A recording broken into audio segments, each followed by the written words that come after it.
Hola amigues, hoy vamos a hablar de Héctor Biel Temperley, mística y humanismo de una destacada poética. Héctor Benjamín Biel Temperley, tales sus nombres completos, nació en Buenos Aires el 21 de mayo de 1933, ciudad donde falleció el 26 de junio de 1987 a consecuencia de un cáncer pulmonar que terminó por hacerle sufrir una metástasis cerebral.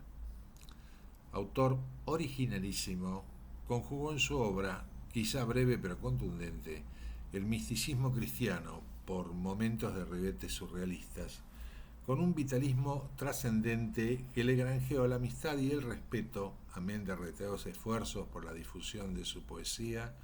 de Enrique Molina, Francisco Madariaga, Edgar Bailey y Enrique Fowil, entre otros, quienes lo conocían y nombraban como Etomín,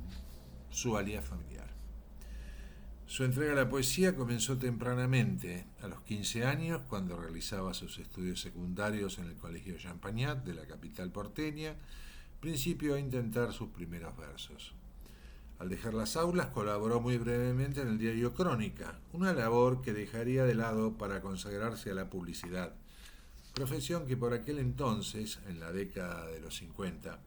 no poseía ni la importancia ni la magnitud lucrativa que alcanzaría en épocas posteriores. De hecho, en esta etapa de su vida, Bill Temperley aprovechaba cualquier oportunidad para pasar temporadas en una propiedad campestre de su familia, situada en Dolores, provincia de Buenos Aires, a casi 300 kilómetros de la capital argentina, donde más tarde incluso desempeñaría tareas rurales. La escenografía y los núcleos de sentido provenientes de ese contacto con la ruralidad que mantuvo el poeta desde su niñez impregnarán fuertemente su obra poética posterior. Con apenas 23 años, en 1956, contraerá enlace matrimonial con Maruca Maté. También en ese año, Biel Temperley publicará su primer poemario, Poemas con caballos, que le granjeará la faja de honor de la Sociedad Argentina de Escritores. Como muchos de sus títulos posteriores, este inicial lo pagaría de su propio bolsillo. La trayectoria como publicista de nuestro autor se desarrollaría formando parte del elenco estable de creativos de diferentes firmas nacionales e internacionales, hasta que en 1965 estableció una propia, Biel Temperley Publicidad, con oficinas en la Avenida Córdoba. Recién en 1967 aparece su segundo poemario, titulado El Nadador, a 11 años de su primera entrega. En 1969 se separó de su esposa, algo definitivamente no usual para las convenciones de aquellos tiempos, y su existencia dio un vuelco fundamental. Se recluyó en un diminuto departamento del barrio de Retiro, Carlos Pellegrini, casi esquina Santa Fe, en la zona norte de Buenos Aires, donde solía pasar horas y hasta días escribiendo y desechando buena parte de lo escrito. Es el año en que publica Humanae Vitae Mia. A pesar de su labor empresaria, Biel Temperley Publicidad tuvo importantes clientes en su nómina, entre ellos la compañía Ford Motor Argentina. No por eso el poeta dejó de ser fiel a la bohemia literaria de aquel entonces, una característica que lo acompañó hasta el final. Tras algunos años de presencia en la plaza, la empresa fundada por él terminó en la quiebra y el resultado fue una deuda onerosa que se llevó en poco tiempo cuanto había logrado obtener con su labor publicitaria. Su situación financiera se tornó particularmente difícil. Ya por entonces, Biel Temperley era bien conocido en el ámbito poético porteño, en tiempos de una gran efervescencia creativa del género. Sin embargo, y a pesar de las frecuentes invitaciones y sugerencias de los colegas y amigos del autor, este se negaba a participar de encuentros literarios y lecturas, actitud muy poco común y que extendió a otra elección muy personal. Jamás se interesó por presentar en público ninguno de los 9 poemarios que publicó. En 1971, cerca de pisar los 40 años, conoció a quien sería su compañera por todo el resto de su vida, Luisa Hansen. Publicó su poemario Plaza Batallón 40 y 2 años después, febrero 72, febrero 73. En 1976 apareció Carta de Marear y en 1978 Legión extranjera. Tras la quiebra de su agencia de publicidad, Bill Temperley dejó definitivamente esa profesión y en tiempos económicamente difíciles logró mantenerse muy ajustadamente gracias al alquiler de unos terrenos heredados de su madre. Lo exiguo de sus entradas solo le permitían el pago del alquiler del pequeño departamento donde vivía y el de las ediciones de autor que daba a prensas, hasta que en 1982, urgido de publicar su nuevo poemario Crow, decidió fundar un sello propio, al que bautizó Par Avicinio. Ya con diagnóstico comprobado de cáncer pulmonar, era el poeta un fumador empedernido, comienza para nuestro autor, en esta etapa que terminará siendo la última de su vida, una larga serie de exámenes médicos y repetidos tratamientos a cargo de especialistas oncólogos, medidas que, sin embargo, no logran evitar que se generen metástasis que derivaron en un tumor cerebral. Como consecuencia, es internado en el Hospital Británico de Buenos Aires en 1985, en estado de avanzado deterioro. Pero la operación quirúrgica a la que fue sometido logró con éxito extirparle el tumor y así el poeta pudo volver a su departamento del barrio de Retiro, donde en los meses siguientes creó una de sus obras más conocidas y celebradas, la que lleva precisamente el título de Hospital Británico, publicada bajo su propio sello editorial al año siguiente.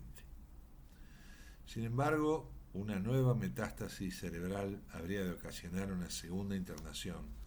esta vez en el Sanatorio San José de Buenos Aires, donde fue a fallecer el jueves 26 de junio de 1987. Con posterioridad a su desaparición, se han renovado una y otra vez las reediciones de sus obras, y de igual manera los estudios y las monografías a ella dedicados. El canon, que en vida se mostró tan esquivo con Etomín, tuvo que rendirse finalmente ante la evidencia de que el suyo es un nombre insoslayable de la poesía argentina del siglo XX. Vamos a ver ahora algo sobre la obra en sí. Dos etapas diferenciables signan la producción poética de Héctor Biel Temperley, iniciada en 1956, a los 26 años de edad, con la publicación de Poemas con caballos. La primera abarca hasta la edición de Humanae Vita Mia, producida 13 años más tarde, e incluye el contenido de El Nadador, de 1967. Se trata de una fase donde las evocaciones y los sentidos religiosos de índole cristiana comienzan a ser reelaborados por el poeta argentino de un modo particularísimo que signará toda su poética posterior, al tiempo que combinados con un vitalismo extremo, donde la apelación a los escenarios rurales propios de su infancia, el universo de las sensaciones propias del contacto con la naturaleza y su patos interior, en proporciones distintas según el título del que se trate, crean y recrean constantemente un universo personal que se transmite al lector de manera vibrante y definitiva, fácilmente reconocible en el contexto del género y en la Argentina. Como bien señala Cristina Piña en su texto Héctor Biel Temperley, de la invisibilidad a la categoría de poeta de culto. Considero que hay diversos aspectos en su obra que la vuelven especialmente difícil de asimilar para el contexto de la época, tanto por su contenido religioso y místico, como por sus aspectos estéticos y su tratamiento del cuerpo y la sexualidad, la suma de los cuales lo convierten en un nómade extraterritorial, según lo he calificado siguiendo a la vez la denominación de Deleuze y de George Steiner. Un extraterritorial de la mística, un extraterritorial de la poesía, un extraterritorial del mercado que va formando rizoma con campos tan alejados como la mística castellana del siglo XVI, San Juan de la Cruz y Santa Teresa de Ávila,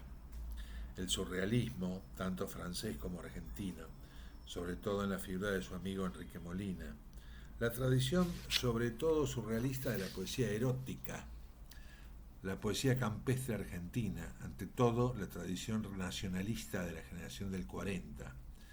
y ya en el campo extrapoético y textual con la disciplina del deporte, sobre todo la natación. En lo que se relaciona con la mística, parto de una reflexión de Cristóbal Cuevas sobre lo que determina los singulares logros estéticos de la mística de Santa Teresa y San Juan de la Cruz dentro del ámbito hispánico. Para el estudioso, su ideario se ajustaba mejor que ningún otro al espíritu de los tiempos. Si consideramos desde esta perspectiva la poesía de Biel Temperley, nos tropezamos con una ambigüedad que constituye el primero de los obstáculos para su recepción por parte del público y la crítica contemporáneos. Tanto como en la cultura del siglo XX se ha revalorizado el cuerpo y se ha legalizado su representación, al igual que la del erotismo en general, en la literatura y el arte, la religión católica ha mantenido su tradicional actitud de desvalorización del cuerpo. Si a ello sumamos que en el cristianismo el camino hacia la unión mística se apoya precisamente en una ascética que entraña el rechazo del cuerpo, el anonadamiento de la subjetividad y la purgación de lo sensorial para permitir el encuentro pasivo con Dios, la exaltación del cuerpo presente en la poesía de Biel, su transformación de dicha ascética en entrenamiento atlético o deporte de Dios, encarnados en la natación o el ejercicio rítmico de achar, implica un cambio radical que parece llevarnos al terreno opuesto. Y si digo parece, es porque tal ruptura para nada entraña que Biel adopte esa otra forma de mística contemporánea, no religiosa, representada por la experiencia interior de Georges Bataille, donde lo que se experimenta no es la presencia, sino la ausencia de Dios, según lo señala acertadamente Gabriela Milone. Y ese rasgo que, por un lado, lo hace más accesible para quienes no se interesan por la mística, pero se sienten atraídos por la sensualidad de su poesía, implica un factor de incomodidad para los ortodoxos, que a menudo quedan desconcertados ante ella. Es decir, que no acomoda del todo en ningún lado. En rigor, la mística de Biel es una mística encarnada, en el sentido de que, yendo más allá de las tradiciones de la metáfora amorosa utilizadas para la representación de la unión del alma con Dios, que inaugura el Cantar de los Cantares y retoma San Juan de la Cruz, en su poesía hay una fuerte presencia de la sensualidad y la sexualidad y de esa carne desestimada como impura por la ortodoxia cristiana. Este es el fin de la cita de lo dicho por Cristina Piña. La segunda etapa de la producción de Héctor Biel Temperley lo muestra liberado de algunos moldes adoptados en la fase anterior y cultor de un discurso definitivamente más amplio y rico en imágenes, indicios e invitaciones polisémicas, al tiempo que el fuerte registro autorreferencial y biográfico, siempre como alusión a la condición humana compartida, se exacerba y toma su lugar lo mejor de su elaboración poética, particularmente en Legión extranjera de 1978, Crow de 1982 y Hospital Británico del 86. Según destaca Viviana Hernández en Poéticas de la Reescritura, Héctor Biel Temperley y Leónidas Lamborghini.